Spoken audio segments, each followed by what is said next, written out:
अस्सलाम वालेकुम दोस्तों, मेरा नाम है अली और मेरे साथ हमेशा की तरह मौजूद है दाऊद और आप देख रहे हैं क्रिकेट लवर अली शो। तो दोस्तों यहाँ पर टॉप 5 क्रिकेट न्यूज आपके लिए लेकर आ रहे हैं। बड़ी मजे मजे की टॉप 5 क्रिकेट खबरें निकलकर सामने आ रही हैं।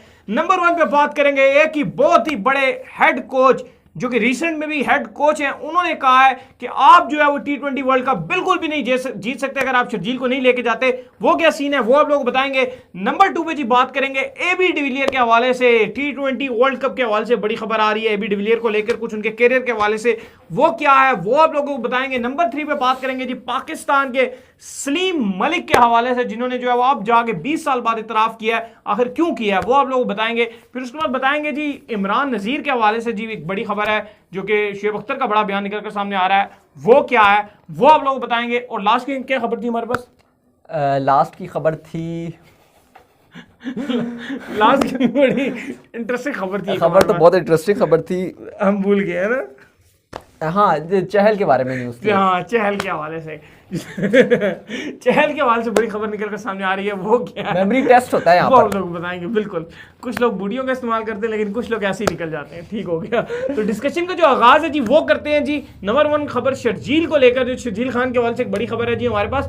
तो दाऊद जो डीन जोन्स हैं जो कि पहले थे इस्लामाबाद यूनाइटेड से लेकिन अब कराची किंग के हेड कोच हैं, अब उनका बड़ा बयान निकलकर सामने आ रहा है। उनका कहना है जी पाकिस्तान की जो क्रिकेट टीम है ये T20 वर्ल्ड कप बिल्कुल भी नहीं जीत सकती अगर ये शर्जील को ना लेकर गए। अगर आप डीन की इस बात को अगर आप कहें तो काफी लोग कहेंगे कि यार नहीं ऐसी बात नहीं है, हम उसके अलावा भी हम एग्री नहीं करते। लेकिन अगर आप थोड़ा सा अगर आप खामोशी से अगर सोचेंगे ना, अगर आप थोड़ा सा जो डीन ने बात किया और उन्होंने किस कॉन्टेक्स्ट में ये बात किया है, उन्होंने यह कहा है कि वर्ल्ड T20 ऑस्ट्रेलिया में है। और अगर आप ज्यादा पीछे मत जाएं, अगर आप थोड़ा सा भी पीछे जाएं ना, अभी आप T20 सीरीज खेलकर आ रहे हैं और जो T20 सीरीज थी आपकी वो जरा भी कॉम्पिटिटिव सीरीज नहीं हुई है। ऑस्ट्रेलिया ने आपको वन साइडेड मैचेस मारे हैं। पहला तो बारिश की नजर हो गया था, अगले दोनों मैचेस ऑस्ट्रेलिया ने आपको वन साइडेड मारे हैं। ना सिर्फ T20 वर्ल्ड साइडेड मारे बल्कि टेस्ट को हटा दें, टेस्ट को हम मान ही नहीं रहे, हम कह रहे हैं टेस्ट चले अब है ही नहीं, अब हम T20 वर्ल्ड कप है तो हम T20 की खाली बात कर रहे हैं। T20 में अगर आप देखें, क्योंकि देखें अगर आपने देखा था कि आप कितना परेशान हो गए थे, आपसे पेस बॉलिंग खेलते ही नहीं बन रही थी। और स्कोर अगर आप उठा के देख लें दाऊद, जो हमारी टीम ने उस टाइम स्कोर बनाए थे 130 140, इससे आगे वो टीम जा ही नहीं पा रही थी। और अगर आप देख लें जिस तरह आपको बाउंसर्स पड़ रहे थे, तो इवन आसिफ अली या खुशदिल शाह को भी चांस मिला था, जो हम उम्मीद कर रहे थे कि यार ये अच्छा प्रॉपर हिट करेंगे, सारे के सारे फारिग हो गए थे, सिवाय बाबर ने कुछ जलवा दिखाया था। लेकिन वही बात है कि बाबर का जो रोल रहता है T20 में वो एक सपोर्टिव रोल रहता है कि दूसरे एंड से प्लेयर आए और हिटिंग करें, और बाबर आजम एक स्टेबिलिटी से विकेट रोक के इनिंग चलाएं, और फिर भी स्टिल बाबर 140 150 130 140 के स्ट्राइक रेट से लेके जाते हैं। लेकिन दूसरा एंड का काम होता है कि वो आके थोड़ा बेशक बस 10 15 16 बॉलें खेले और 30-35 रन भी बना के देता रहे, तो पाकिस्तान के कॉम्पिटिटिव टारगेट बन सकता है 170 180 तक। लेकिन ऐसा रहा ही नहीं। तो डीन जोन्स ने जिस कॉन्टेक्स्ट में बात किया, उन्होंने बिल्कुल ठीक कहा है कि शर्जील खान जिस तरह पेस को खेलते हैं, मेरे ख्याल से अभी उतना अच्छा कोई भी खेलता नहीं और उतना अटैक नहीं कर सकता।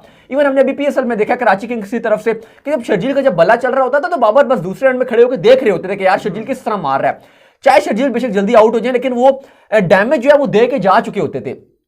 तो उस कॉन्टेक्स्ट में बिल्कुल ठीक कहा है कि अगर शर्जील वर्ल्ड T20 के स्क्वाड में होते हैं, क्योंकि शर्जील ने नहीं देखना कि भाई मिचेल स्टार्क कौन है या आप कह लें कि ट्रेंट बोल्ट कौन है, वो बुमराह कौन है, वो फास्ट बॉलर्स को ही मारते हैं। हाँ, अगर आप प्लान चेंज करके स्पिन लगा लें तो एक आप अटैक कर सकते हैं। लेकिन मजे की बात यह है कि जो वर्ल्ड कप होगा वो क्योंकि ऑस्ट्रेलिया में है, वहां पे स्पिनर्स को उस तरह की हेल्प नहीं मिलेगी। अच्छा दाऊद, दूसरी बात यह भी कि हमने भी इसके ऊपर काफी बात की है, हमने भी काफी शुरू से हमारा ये एक स्टैंड रहा है कि शर्जील को आप कम से कम T20 वर्ल्ड कप में लाजमी यूटिलाइज करें, ये आपको बहुत फायदा दे सकता है। देखिए, क्योंकि अगर आप पहले भी देख लें 2016 का जब पाकिस्तान ने टूर किया था ऑस्ट्रेलिया में, पाकिस्तान हार गया था, लेकिन वो हमें याद है कि शर्जील ने चाहे स्टार को ना रिस्पेक्ट दी ना हेजलवुड को रिस्पेक्ट दी, बल्कि इतना वो आधा मीटर जो है वो बॉल को स्विंग कर रहे थे। लेकिन उसके बावजूद शर्जील ने जो लेग पे जो उनको छक्के मारे थे, तो बात यह कि अगर शर्जील वर्ल्ड T20 में जाते हैं, लेकिन हम ये नहीं कह रहे क्योंकि एक प्लेयर है, जाहिर है कुछ भी हो सकता है, आउट भी हो जाएगा। लेकिन शर्जील को अगर 6 मैच में से अगर शर्जील 2 में भी अगर चल गए ना, तो वो 2 मैचेस शर्जील पाकिस्तान को वन साइडेड मैच जितवा देंगे। क्योंकि ऊपर से अगर 6 ओवर में 80 रन बोर्ड पे लग जाए, 70 रन बोर्ड पे लग जाए,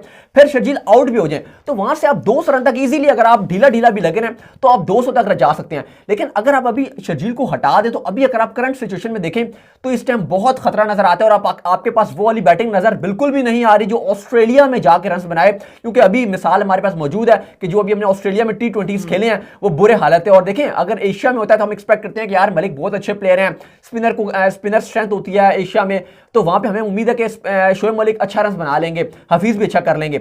लेकिन जब बात ऑस्ट्रेलिया में आती है तो वहां बहुत खतरनाक आपको बॉलर मिलेंगे, वहां पे आप कैसे सामना करेंगे? वहां पे आपके पास सिर्फ एक बाबर ही होंगे, बाकी आपके पास कुछ खास नजर नहीं आ रहा। शर्जील अगर हुए तो ये हो कि अली हसन में मसला ही अच्छा ये होता है ना कि अगर आपके पास ऐसा अटैकिंग प्लेयर हो ना, तो अगर बॉलर की अच्छी लाइन लेंथ भी हो ना तो उसकी लाइन लेंथ खराब हो जाती है, फिर आपके जो ऐसे बैट्समैन जो आउट ऑफ फॉर्म होती हैं उनको भी अच्छा मौका मिलता है कि वो रन बना लेते हैं, क्योंकि बॉलर जो अपनी स्ट्रेंथ पे बॉल नहीं करते तो लाइन खराब कर देते हैं शर्जील जैसे प्लेयर। तो बिल्कुल डीन ने ठीक कहा है, शर्जील हमें बहुत जरूरी है T20 वर्ल्ड कप में चाहिए, और अगर कामरान अकमल भी आ जाते हैं तो सोने पे सुहागा हो जाएगा। बिल्कुल सही बात कह रहे हैं जी, हमारे मुंह की बात छीन ली आपने, ये बिल्कुल परफेक्ट बात है। तो सेकंड नंबर पे जो बात करेंगे दाऊद वो करेंगे इब्राहिम डिविलियर यानी एबी के हवाले से। एबी डिविलियर की दाऊद बड़ी स्टेटमेंट निकलकर सामने आ रही है। हमने काफी अरसे से मैं और दाऊद भी बात करते हुए आ रहे थे, हम आपस में भी ऑफलाइन जब होते हैं तब भी यही बात कर रहे थे कि एबी डिविलियर को कम से कम इंटरनेशनल क्रिकेट से भी रिटायरमेंट नहीं लेनी चाहिए थी। 2019 के वर्ल्ड कप से एन पहले उन्होंने रिटायरमेंट ली थी और अब उन्होंने अपनी गलती को तस्लीम किया है। क्या कहना था जी उनका इस सवाल? एबी डिविलियर्स स्टार स्पोर्ट्स का इंटरव्यू दे रहे थे, कल की बात है, तो एबी डिविलियर्स ने यह बात मानी है। उन्होंने कहा है कि मेरी लाइफ की सबसे बड़ी गलती है और ये मैं गलती एडमिट करता हूं कि मैंने जो है वो जो रिटायरमेंट मैंने अर्ली इंटरनेशनल क्रिकेट से रिटायरमेंट ले ली 2019 से, वर्ल्ड कप से ठीक पहले उन्होंने रिटायरमेंट ले ली थी। महीना पहले तमाम काफी क्रिकेट की दुनिया हैरान रह गई, सब हैरान थे कि यार वर्ल्ड कप से पहले रिटायरमेंट क्यों ले ली, वर्ल्ड कप तो इतना करीब रह गया था, इसको खेलना चाहिए था, ये इसी साल वर्ल्ड कप है तो इन्हें खेलना चाहिए था, लेकिन उन्होंने ले ली। फिर जब वर्ल्ड कप से ठीक पहले, जब एक महीना मतलब कि कुछ ही टाइम पहले, 2 हफ्ते पहले जो है उन्होंने जब स्कॉट जिस दिन अनाउंस होना था नेक्स्ट डे, तो उन्होंने फाफ को फोन किया, उन्होंने कहा कि मैं अवेलेबल हूं सिलेक्शन के लिए। लेकिन फिर जो उनकी जो हेड थे साउथ अफ्रीकन क्रिकेट बोर्ड के जो CEO थे, उन्होंने कहा कि आप रहने दें। आप फाफ ने फोन उनसे कहा कि एबी कह रहे हैं कि मैं आना चाहता हूं, तो उन्होंने कहा कि आप बहुत देर हो गई है। और फिर साउथ अफ्रीका का जिस तरह वर्ल्ड कप जितना बुरा रहा था वो सबके सामने रहा था। बरल वांडर डूसन ने रिप्लेसमेंट करने की कोशिश की एबी को, लेकिन वही बात है कि पूरा उस तरह से नहीं कर सके। लेकिन अली अब एबी डिविलियर्स का जो बयान है, उनका कहना था कि अब मैं अवेलेबल हूं, मैंने अपने आप को सिलेक्शन के लिए अवेलेबल कर दिया है। और उनका यह भी कहना था कि उस टाइम जब वो मैनेजमेंट डिफरेंट थी, वो कह रहे हैं कि अब मैनेजमेंट डिफरेंट है। वो कह रहे थे कि मेरी ग्रैम स्मिथ और मार्क बाउचर, वो कह रहे थे कि दोनों से मेरी बात हुई है और दोनों मेरे बहुत अच्छे मेट भी रहे हैं, क्योंकि मैंने दोनों के साथ अपना क्रिकेट का कैरियर स्टार्ट किया था। तो वो कह रहे थे कि अब मुझे पूरी उम्मीद है कि मुझे आइंदा जो मौका मिलेगा खेलने का, और वर्ल्ड T20 वो कह रहे थे कि मैं खेलना चाहता हूं साउथ अफ्रीका की तरफ से और अब अपनी गलती को सुधारना चाहता हूं। वो कह रहे थे कि मेरी फॉर्म अभी भी लगी हुई है। और इनसे पहले भी जो इनके डायरेक्टर हैं वो ये कह चुके हैं कि हम एबी डिविलियर को जो T20 वर्ल्ड कप में वापस लेकर आएंगे। ग्रैम स्मिथ ने कहा। और मार्क बाउचर की भी अगर आप बात करें तो मार्क बाउचर का भी यही कहना था कि हम एबी डिविलियर्स को बिल्कुल हम उनको चांस देने की कोशिश करेंगे, जब भी हमें जरूरत पड़ेगी तो हम उनको यूटिलाइज करेंगे। सही हो गया। अच्छा दाऊद, इसके बाद तीसरे नंबर पर जो खबर निकल कर सामने आ रही है वो है जी सलीम मलिक के हवाले से, जो बड़ी खबरों में गर्दिश कर रहे हैं, जिन्होंने मैच फिक्सिंग की थी आज से 20-22 साल पहले, और उस टाइम उन्होंने कुछ भी जो है वो बताया नहीं था पीसीबी को क्यों मैच फिक्सिंग की, क्या वजह थी। अब जो है वो कह रहे जी पैसे खत्म हो गए तो अब मेरे दोबारा क्रिकेट में बॉल करें। बिल्कुल ऐसा ही नजर आ रहा है कि सलीम मलिक के जो पैसे हैं वो खत्म हो गए, क्योंकि जब ये इंसिडेंट हुआ था और उसी टाइम एंटी करप्शन यूनिट भी प्रॉपर तरीके से बना था, उस टाइम तो सलीम मलिक ने बिल्कुल किसी से भी बात करने से पहले जो मना कर दिया था कि मैं कुछ भी नहीं बताऊंगा उस टाइम, क्योंकि देखें उनके ऊपर इल्जाम था कि उन्होंने जो जिम्बाब्वे के साथ पाकिस्तान का मैच था, ऐसा कैप्टन वो उन्होंने फिक्स किया है। इसके अलावा टॉस में ऑकलैंड में मैच था न्यूजीलैंड के अगेंस्ट, वहां पर इन्होंने टॉस से मस्ती की थी। जिम्बाब्वे के साथ एक बार टॉस था, वहां पर इन्होंने मस्ती की थी, इन्होंने टॉस में कॉल नहीं की। इनसे पूछा गया तो उन्होंने कहा कि मुझे इंग्लिश नहीं आती, इन्होंने ऐसे ही बोल दिया बर्ड, और एक बार तो इन्होंने कॉल भी नहीं की टॉस के टाइम।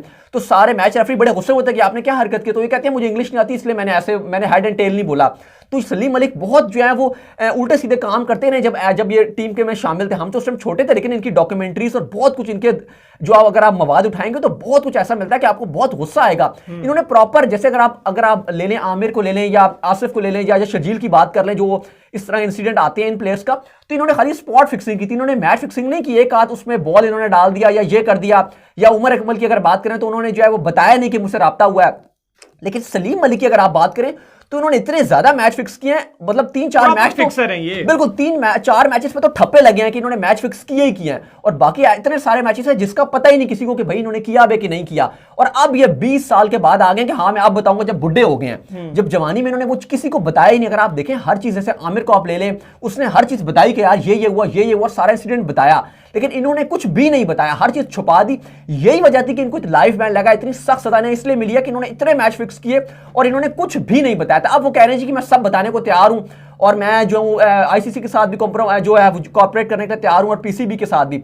लेकिन फिलहाल पीसीबी और आईसीसी ने कहा है कि चलें हम सोचते हैं और हम कोशिश करते हैं कि आपके साथ करें, क्योंकि फायदा इससे ये हो सकता है अली अगर ये बता देते हैं कि हमें राज पता चल जाएंगे। लेकिन ये अलग बात है कि इनको दोबारा पीसीबी के साथ कनेक्ट करने की जरूरत नहीं है। सही हो गया। अच्छा दाऊद, इसके बाद जो खबर हमारे पास निकल कर सामने आ रही है वो आ रही है जी, जो शुएब अख्तर है उन्होंने बयान जारी किया है जी कि जो हमारे इमरान नज़ीर हैं वो बड़ी ज़बरदस्त और बड़ी शानदार प्लेयर थे जिसपे कोई एतराज़ नहीं है। तो ये जो है वीरेंद्र सहवाग से भी ज़्यादा अच्छे प्लेयर थे, लेकिन पीसीबी ने इनको यूटिलाइज सही तरीके से नहीं किया। शुएब अख्तर ने तो कहा है कि भाई इमरान नज़ीर वीरेंद्र सहवाग से भी बेटर थे, लेकिन ये तो खैर मुश्किल उन्होंने ज़्यादा बड़ा बयान दे दिया क्योंकि वीरेंद्र सहवाग का क्योंकि बहुत बड़ा और हाई प्रोफाइल कैरियर है, टेस्ट क्रिकेटर थे सहवाग, तो टेस्ट में भी बहुत अच्छा खेलते थे, ओडीआई T20। सहवाग का अगर कंपैरिजन आपको करना है तो आप करें मोहम्मद यूसुफ, मतलब इन लेजेंड से जाके करें। फिर सहवाग का कैरियर बहुत, इमरान नज़ीर तो टोटल 30-35 बॉलें 40 बॉलें, क्योंकि इमरान नज़ीर एग्रेसिव प्लेयर थे, उनकी अलग चाम है कि वो स्लॉगर टाइप प्लेयर थे, मतलब T20 के एक बहुत जबरदस्त प्लेयर थे। लेकिन बात वही है कि इमरान नज़ीर आते जाते रहे थे, उनको प्रॉपर चांस उस तरह मिल नहीं सका, फिर वो उनको जो हड्डियों की बीमारी हो गई थी उसकी वजह से वो चले गए थे। लेकिन सहवाग को तो बहुत लंबा कैरियर रहा है, सहवाग से तो कंपैरिजन बनता नहीं। शुएब अख्तर ने ये नहीं ठीक किया, लेकिन यह कि इमरान नज़ीर अपनी जगह बहुत अच्छे प्लेयर थे, लेकिन सहवाग भी बहुत बड़े प्लेयर थे। सही है। अच्छा दाऊद, इसके बाद जो हमारे पास खबर निकल कर सामने आ रही है वो ये खबर है जो कि हम भूल गए थे। वेस्ट इंडीज के क्रिस गेल ने जो युजवेंद्र चहल को कहा है तुम टिकटॉक से बाहर हो जाओ, तुम फजूल किस्म की वीडियो। अच्छा, ये मैं अगर जो इन्होंने कहा है, अगर मैं आपको पढ़ के बताऊं जो क्रिस गेल ने जो ट्वीट किया था, I am going to tell TikTok to block you as well, seriously you are very annoying on social media man, you need to get off social media right now, we are tired of Chahal. उन्होंने कहा कि भाई तुम बहुत तंग करते हो social media में, बहुत दिमाग खराब करते हो हमारा, तो मैं टिकटॉक से कह रहा हूं कि भाई तुम जो वो जाओ जान छोड़ो हमारी, इसको अकाउंट बैन करो, ये बहुत जो इरिटेट करता है, बहुत अनॉय करता है, और ये मतलब कि हम इससे थक चुके हैं चहल से, तो ये मतलब कि बहुत बोर करता है हमें, तो टिकटॉक से मैं कहूंगा कि चला जाए। तो बहरहाल टिकटॉक वो चहल से पूछा कहता, तो चहल ने तो बहरहाल उन्होंने कहा कि कोई ऐसी उन्होंने मेरी बेइज्जती नहीं की, उन्होंने मुझे जलील नहीं किया, वो जो है वो खाली जो है वो मजाक कर रहे थे, क्योंकि मैं उनको जो है वो टक्कर दे रहा हूँ, तो मैं बहुत अच्छी वीडियोस बनाता हूँ, तो इसलिए वो जो है वो जेलस होकर जो है ना उन्होंने मुझे पॉइंट करवाया, ऐसी बातें, मैं कॉम्पिटिटर हूं उनका। अच्छा जी, चलें जी, उम्मीद करते हैं आपको हमारी ये वीडियो आई होगी पसंद। अगर आई पसंद वीडियो कीजिए लाइक, चैनल कीजिए सब्सक्राइब, साथ लगे बेल आइकन को बजाना मत भूलिएगा, और जाइए दाऊद को फॉलो कीजिए इंस्टाग्राम पे, वहां पे दाऊद मौजूद है। आप मुझे इंस्टाग्राम में फॉलो कर सकते हैं, वहां पे मैं मौजूद हूं दाऊद क्रिकेट के नाम से। आप लोग से मिलते हैं नेक्स्ट वीडियो में, तब तक अल्लाह हाफिज़।